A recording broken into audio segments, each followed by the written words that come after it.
शिव जी ने अपने गले में क्यों धारण किया है नाग? जानिए इसके पीछे की कहानी। शिव जी ने क्यों निर्धारण किया है नाग? जानिए इसके पीछे की कहानी। भगवान भोलेनाथ का स्वरूप सबसे निराला है। उनका रूप जितना रसमय और विचित्र है, उतना ही आकर्षक भी है।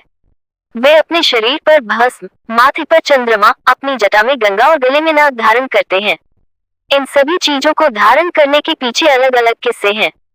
भोलेनाथ न केवल मनुष्यों पर बल्कि अन्य जीवों पर भी अपनी कृपा बनाए रखते हैं। उनके गले में नाग और वाहन नंदी इस बात का सबूत है। शिव जी नाग नागिन के भी आराध्य देव हैं। नाग नागिन भोलेनाथ को अपना भगवान मानते हैं। यही वजह है कि शिव जी के गले में हमेशा सर्प की माला लिपटी रहती है। लेकिन क्या आप जानते हैं कि शिव जी अपने गले में नाग क्यों धारण करते हैं? चलिए जानते हैं इसके बारे में।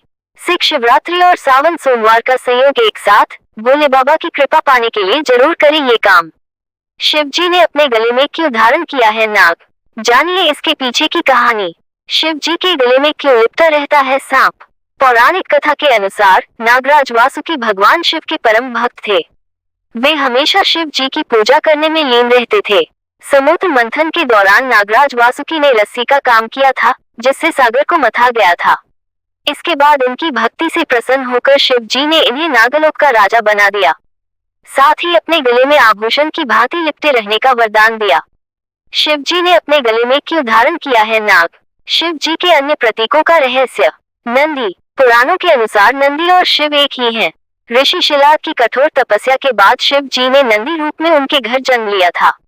फिर नंदी की कठोर तपस्या के बाद शिव ने उसे अपनी प्रिय सवारी के रूप में स्वीकार किया। गंगा। मान्यता है कि देवी गंगा शिव जी के करीब रहना चाहती थी, इसलिए धरती पर उतरने से पहले प्रचंड रूप धारण कर लिया था। इस स्थिति को संभालने के लिए शिव जी ने गंगा को अपनी जटाओं में स्थान दिया था। चंद्रमा। शिव पुराण के अनुसार चंद्रमा का विवाह दक्ष प्रजापति की 27 कन्याओं से हुआ था। सभी कन्याओं में चंद्रमा रोहिणी से विशेष स्नेह करते थे। इसकी शिकायत जब अन्य कन्याओं ने दक्ष से की तो दक्ष ने चंद्रमा को क्षय होने का शाप दे दिया। फिर इस शाप से बचने के लिए चंद्रमा ने भगवान शिव की तपस्या की। चंद्रमा की तपस्या से प्रसन्न होकर भगवान भोलेनाथ ने चंद्रमा के प्राण बचाए और उन्हें अपने